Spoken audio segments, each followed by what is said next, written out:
기도하겠습니다.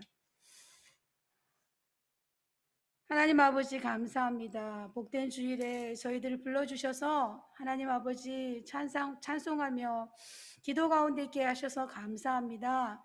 하나님께 드려지는 이 예배 가운데 주의 성령이 자정하여 주셔서 하나님 받으시는 합당한 예배 되게 하여 주시옵소서. 하나님 말씀이 선포되어질 때 우리의 심령에 하나님 찔러 쪼개진 바 되게 하시고 우리의 말씀이 아버지 하나님의 말씀이 우리의 마음 가운데 하나님 열매 맺을 수 있도록 뿌리 내리도록 주님 도와주시옵소서. 감사드리며 예수님 이름으로 기도드렸습니다. 아멘.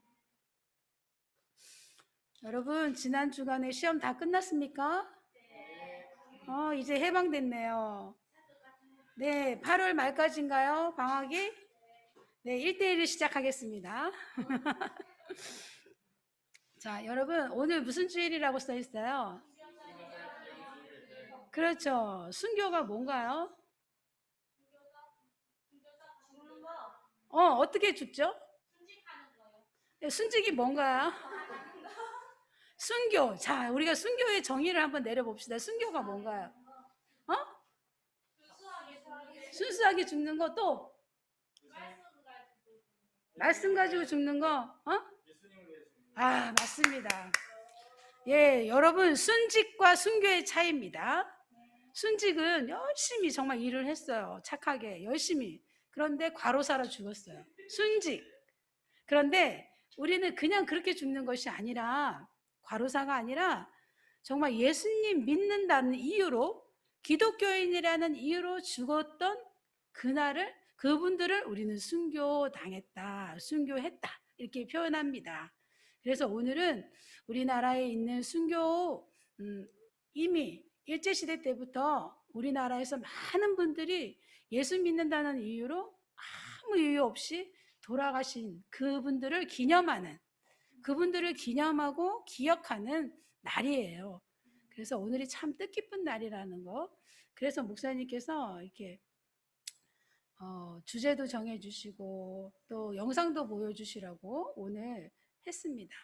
조금 있다가 우리가 야월교회에 대한 영상을 볼 거예요.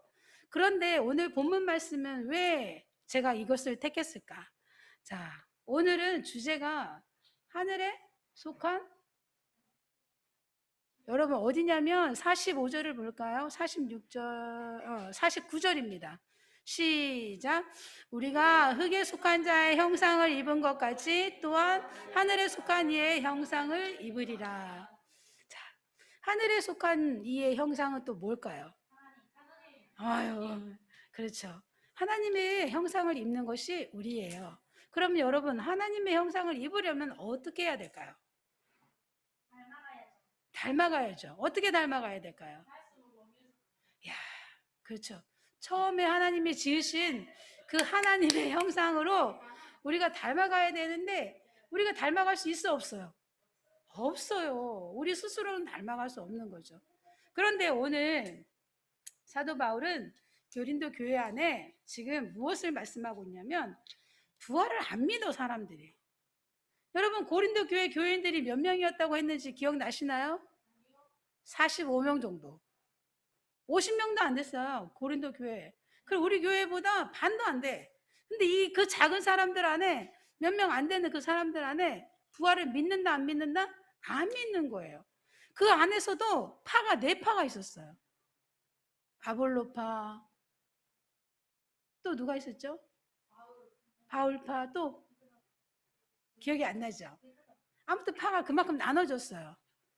지금 우리가 앉아있다면 여기 이쪽 분단과 이쪽 분단이 나눠지듯이 나눠졌어요. 교회가. 그 교회 안에 지금 사도 바울이 몸의 부활, 이 몸의 부활에 대해서 설교하고 있는 거예요. 설명하고 있는 거예요. 여러분 근데 이거 보세요. 사람이 눈과 눈을 마주치면서 이야기하면 이해가 돼야 안 돼요.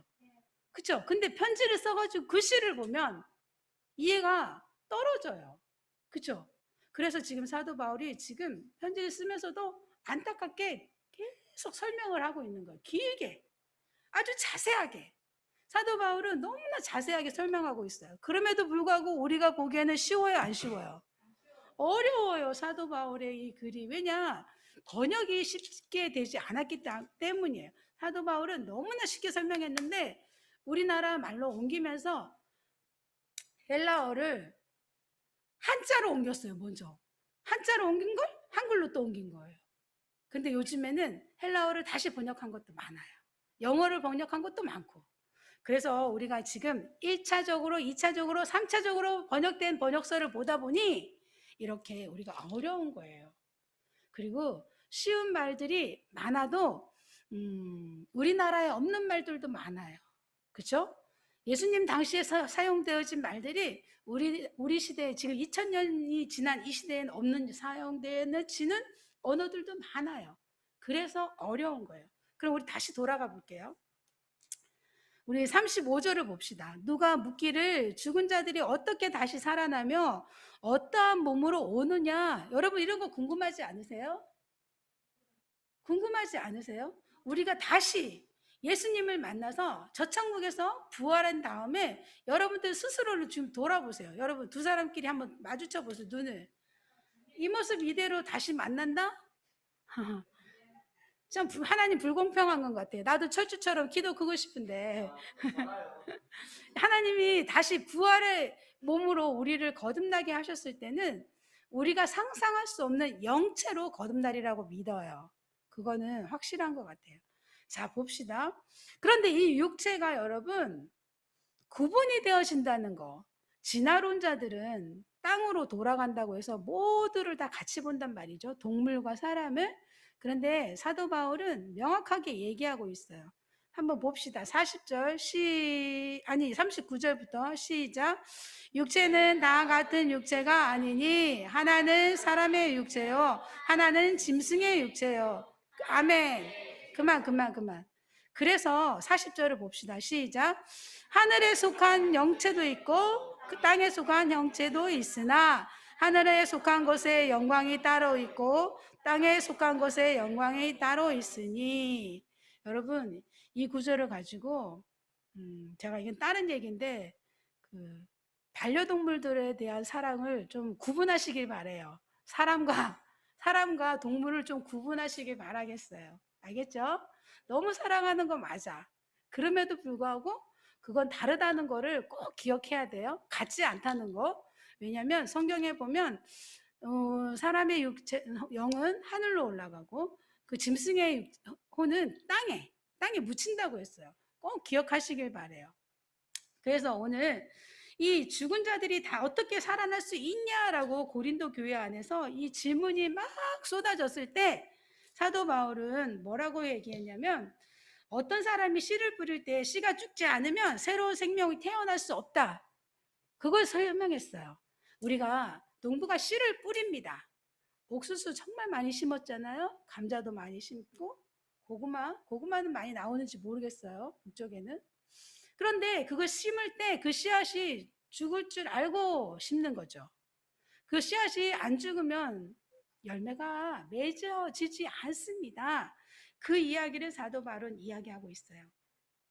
죽은 사람의 부활은 땅에 뿌려졌을 때 썩으면 씨앗으로의 모습은 끝나지만 우리의 모습은 씨앗으로서는 끝나요. 그 후에 싹이 트고 식물이 자라면서 새롭고 영광스러운 모습으로 변화되는 것과 같다라고 이야기하고 있어요. 그러면 사람을 왜 씨앗이라고 표현했냐? 교부들 중에 터툴리안이라는 교부가 있어서 1세기, 2세기 이럴 때는 교부라고 그래요. 사도들의 제자. 우리가 구분할 게 예수님의 제자들을 사도라고 그러잖아요. 12사도. 그런데 그 사도들로 배움을 바로 받은 사람들을 교부라고 그래요, 여러분. 교부. 그래서 그 사람들이 활동했던 시대가 1세기예요. 100년대, 200년대. 그 당시에 그 제자화 했던 사람들을 교부라고 그러는데 폴리캅이나 이런 사람들이 있는데 그 중에 한 명이 터툴리안이에요. 그 터툴리안이 순교자의 씨, 예수님 때문에 죽는 사람들을 그리스도의 씨앗이라고 그랬어요. 그래서 지금 오늘날까지도 그 이야기를 이어져 오고 있는 거예요. 그런데 오늘 어떤 몸으로 부활할 거냐? 죽었으면 어떤 몸으로 부활할 거냐?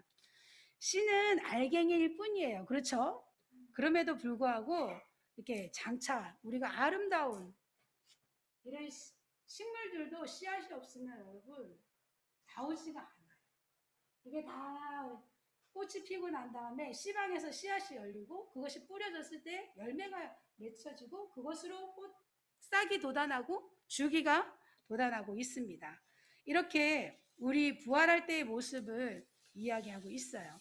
하나님은 우리 뜻에 따라 하나님의 뜻에 따라서 여러분들을 향한 저와 여러분들을 향한 뜻이 있습니다, 여러분. 나는 없겠죠. 아니에요. 우리들을 향하신 하나님의 뜻이 있습니다. 그래서 하나님께서는 각자에게 적합하고 각자에게 알맞은 옷으로 우리를 부활하게 하실 줄로 믿습니다.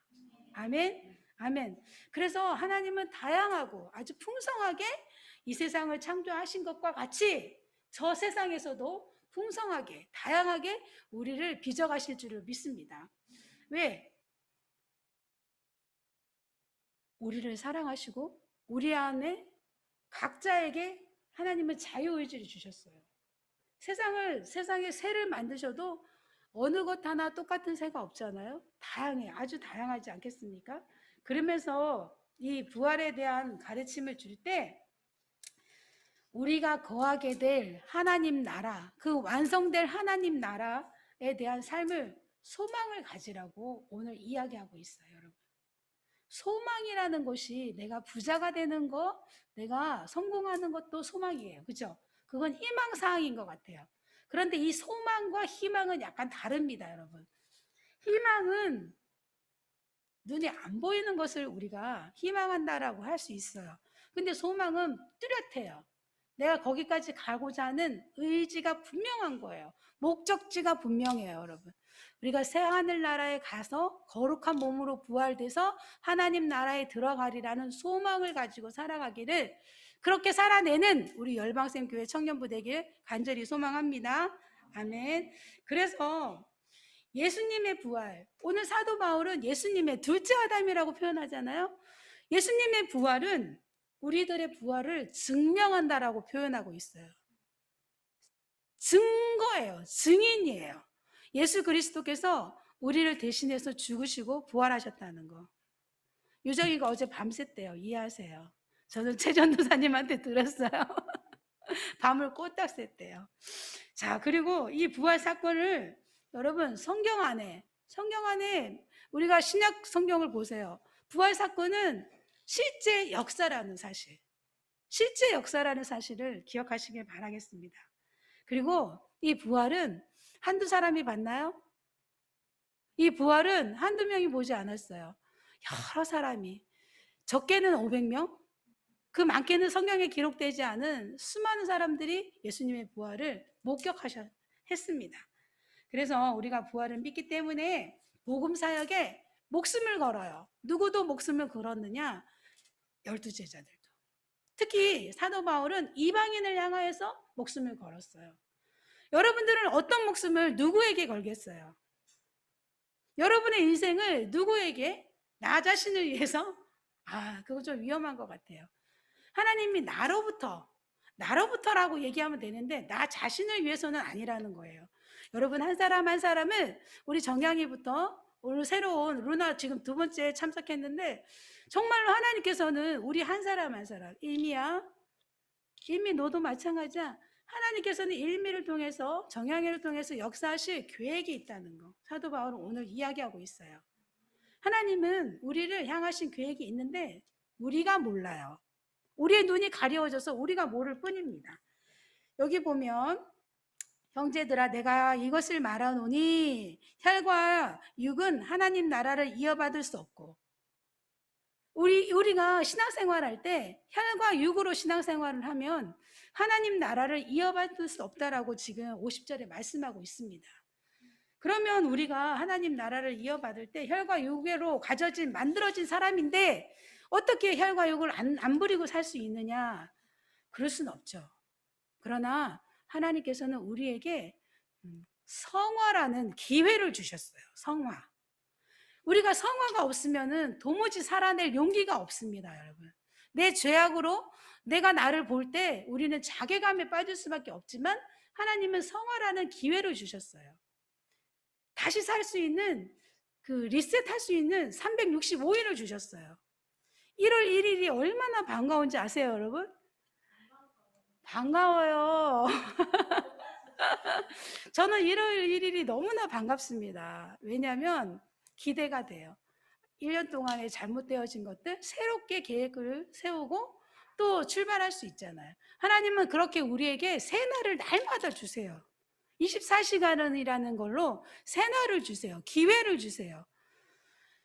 제가 여러분들에게 시간에 대한 개념을 누누이 이야기하잖아요. 정말로 돈으로 살 수 있다, 없다? 없다. 그 시간을 날마다 새롭게 주세요.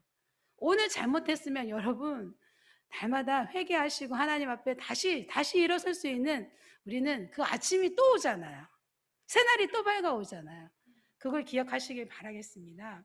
그래서 이런 우리들이 있기에 부활의 그 믿음이 있기에 기독교 역사는 순교의 역사로 우리 안에 뿌려졌습니다.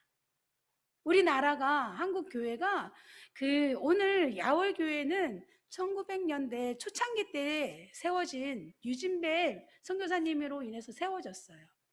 영광이라는 도시는 도시도 아니에요. 이 서해안 갯벌은 세계 5대 갯벌 중에 하나입니다. 5번째 손가락에 꼽혀요. 그만큼 넓고 뻘이 2km 가도 뻘이에요. 강화도에 가면. 서해안이 그래요. 꼬치에 숙정 가면 가도 끝이 없는 뻘이에요. 그만큼 많은 풍부한 뻘 속에서 살아내던 그냥 그 지역엔 논도 없어요. 야월 영광이라는 지역은. 그저 백합이 많이 나는 백합이라는 큰 조개가 많이 나는 영광 지역에 백합을 캐서 그 다른 도시로 가서 쌀, 보리로 바꿔 먹던 그런 순수한 세상 물정 아무것도 모르던 그 지역에 전쟁이 일어났는지도 몰랐던 그 지역에 6.25가 그리고 또 수복이 되고 좌우의 이념이 올라갈 때 내려올 때 교회에서는 중간에서는 모든 사람들이 죽어가는 그런 역사였었어요. 생명을 바친 그런 분들이 계셨기 때문에 우리가 오늘날 편안하게 이곳에서 예배하고 있다는 걸 오늘 나누려고 해요. 그래서 그 순교자들이 순교를 하게 된 동기는 환경은 각기 달라요, 여러분. 오늘날에는 저는 그렇게 신앙생활을 할 수 없을 것 같아요. 그런데 그런 각오를 가지고 신앙생활을 하는 것입니다. 순교의 동기는 동일했어요. 2000년 전이나 100여 년 전이나 1000년 전이나 예수님의 그 십자가의 보혈의 은혜를 예수님께서 다시 살아나셨던 부활하신 것을 믿었던 그리스도인들은 초대교회 교인들이나 우리 한국교회에서 순교하신 그분들이나 동기는 동일했다는 거예요. 하나님께서 우리를 사랑하셔서 예수님을 보내주셨다는 것을 믿는 믿음, 그거 하나였거든요.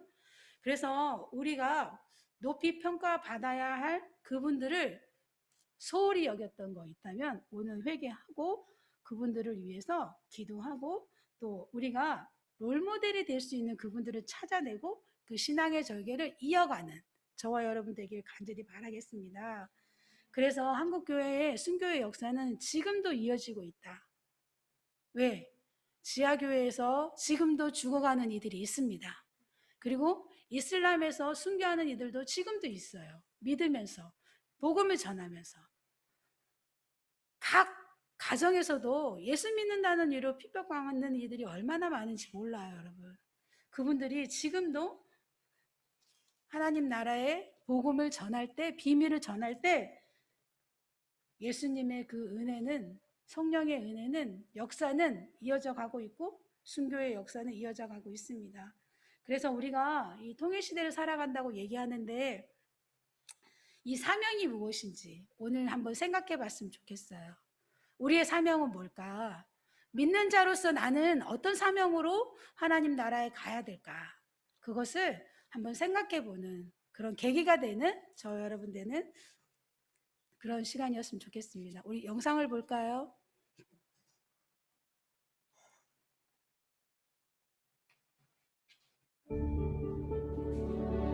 교회 설립 42년 만에 전교육 순교. 한반도 남쪽 바다 끝 외딴 섬에서 피어난 순수하고 뜨거운 신앙. 최후의 한 사람까지 주룩으로 믿음을 지켜 마침내 한국교회의 재단에 지워지지 않는 순교의 역사가 되었습니다.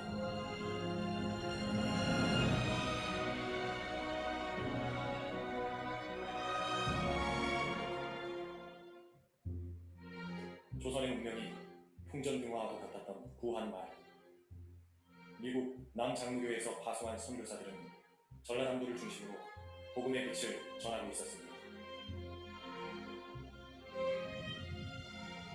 그중 한 사람이 복음을 전하려고 업성포로 가던 중에 이곳 야월교에 불시착하게 됐습니다. 그는 바로 전라도 선교의 아버지 유진벨 선교사였습니다. 그런데 당시 야월도 사람들은 이미 복음을 알고 전도에 열심히 했고, 이에 유진벨은 그들을 중심으로 교회를 세웠습니다. 그렇게 야월교회가 탄생했습니다. 이후 야월교회 사람들은 최은종 목사와 같은 믿음의 지도자들을 통해 뜨거운 신앙을 키워갔습니다. 일제의 신사참배로 수많은 교회가 무너지고 있었지만 야월교회 사람들은 농촌 계몽운동을 전개하는 동안 교육과 예배로 믿음을 지켜갔습니다. 그러던 중 손혜원 목사의 부흥 집회가 이루어졌습니다. 그는 야월교회 사람들에게 뜨거운 순교신앙의 불씨를 심어주었습니다. 1945년 애타게 기다리던 해방이 찾아왔습니다. 그러나 기쁨도 잠시. 한국전쟁과 함께 야월교회는 뜻밖의 사건에 휘말리게 됩니다. 6월 25일 살인이 터지기 3일 전에 이 김상용 간척이 공산군 일대 부대를 데리고 3일 동안 완전히 이 지역을 숲에가 만들어졌어요. 공산군 한 사람이 우리 지역으로 도망와서 숨어 있었어요. 그런데 우리 야월교회 근무선수단이 그날 나무를 가가지고 그 숨어있는 공산군을 발견해가지고 신고를 해가지고 경찰한테 대한 인계를 했는데, 그 경찰관이 가다가 여기서 바닷가에서 총살해서 죽이지 않았다 하면은 우리 야월교회가 표적이 안 됐대요. 그런데 총살해서 바로 죽여버렸어요. 그 사실이 북한군에게 알려지면서 야월교회 성도들을 향한 무자비한 복수가 시작됐습니다. 낮에 그 창고 안에다가 도망갈까봐 그 창고에다 닫아놔요. 그래가지고 창고에 갇혀있는 그 우리 성도님들 가족들이 울고불고 그 울음소리를 이곳에 다 듣고 살았어요. 저희 집 앞에 사셨던 우리 김성윤 노동수님, 두시아들 김구석 집사님 그런 밤에 다 가족들이 묶여 끌려가는 거예요. 그때부터 무려 석 달 동안 북한군은 온갖 잔인한 방법으로 성도들을 죽였습니다. 당시 16살이었던 손상기 은퇴 집사는 밤마다 북한군들이 교회 사람들을 끌고 이곳으로 오는 것을 보았습니다. 그리고 그때 침묵했던 광경을 지금도 생생하게 기억하고 있습니다. 그때 거기가 여긴가요? 예, 얘가 이렇게 하고 얘가 모래밭이거든. 순 모래밭. 모래밭인데 이제 저녁에 잡아다가 여기서 이제 축하하는 거지. 중국 사람들이 그때를 파고, 아니 잡아온 사람들은 당신이 있고 또 사회탄이야. 또가 두 개 갖고 미국 또 두 개 갖고 미국 그러고. 예수를 부인하라는 북한군 앞에서 성도들은 의연하게 죽음을 택했습니다. 일제의 칼날을 통해 단련된 성도들의 강렬한 신앙, 북한군의 총구 앞에서도 전혀 흔들리지 않았습니다.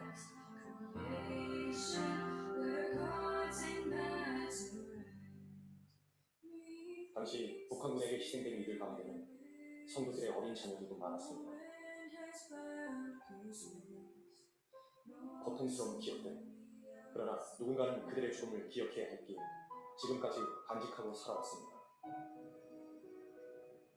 이 마을에서 태어나고 자란 최종환 장군, 지금도 영정 건너 들판을 볼 때는 가슴 한편이 아려옵니다. 저쪽에 지금 저기 전봇대 세우는 그 완전히 그 지역이 조금 높았어요. 한마다 그 자리가 친절하고 선량했던 교인들이 수장당했던 곳, 이곳에 올 때마다 떠오르는 얼굴이 있습니다.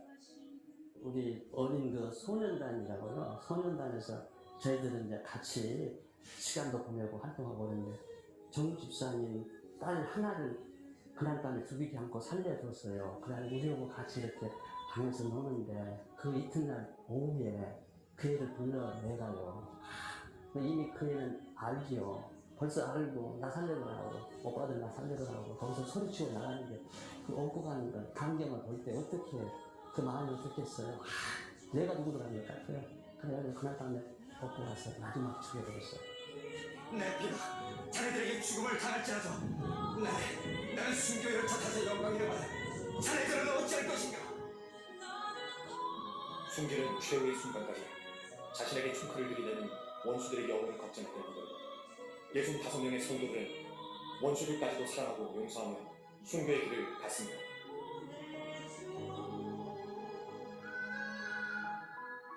모든 희망이 사라진 듯합니다. 그러나 하나님의 역사는 계속되고 있었습니다. 순교 발생 38년 뒤인 1988년 한 목사가 부임해 왔습니다. 아유 장로님, 오래간만이십니다. 그 사람은 바로 백일양 목사입니다. 아이고 그러면 얼마나 고생하셨는데 저것도 그냥 싹 바꿔버렸네. 그는 이곳에 부임하기 전까지 야월교회 성도들의 순교 사실을 전혀 몰랐습니다. 그런데 부임하자마자 이상한 일들이 일어났습니다. 내가 이 교회에 와서 3일 됐습니다. 근데 꿈에 환상이 나타났는데 이 교회에 지금 믿지 않는 교인들이 교회에 앉아가지고 열심히 기도하고 있는 그런 환상이 나타나요. 근데 그때 한 번만 그런 게 아니라 또 한 2, 3일 후에 또 그런 하나의 환상이 나타나요. 그래서 이 교회는 현재 있는 교회도 중요하지만 이전에 있는 그 교회도 중요하구나. 2009년에 세워진 야월교회 순교기념관. 순교 당시의 상황을 한눈에 볼 수 있는 곳입니다. 거듭되는 환상을 통해 주님의 인도하심을 느낀 백일영 목사는 까맣게 잊혀진 순교의 역사를 찾아 나섰습니다. 순교자들을 일일이 찾아내어 명단을 작성하는 한편 이름을 알 수 없는 순교자나 어린아이들은 직접 이름을 지어주기도 했습니다. 하나님이 도우심으로 참 나는 이건 하나님이 도우셨다고 생각해요. 신기할 정도로 나중에 여러분들이 이렇게 도와가지고 그때만 막히면 한 며칠 지나면 문제 해결돼요. 몇 분들이 이렇게 자기 집안 식구들 내려들 이렇게 올려달라고 그러면서 이름을 가지고 있더라고요. 그렇게 해서 65명 전체를 다 이렇게 추적을 다 완료를 했습니다.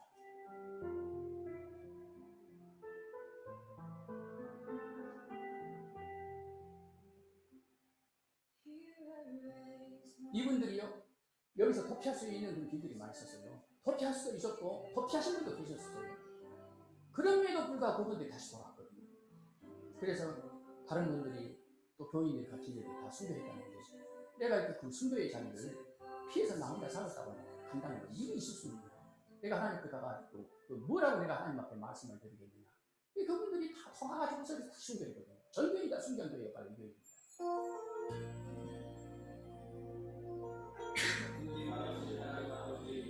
순교자의 피는 결코 헛되지 않았습니다. 현재 야월교회 성도들 중에는 순교를 목격했거나 목격한 사람들의 후손이 많습니다.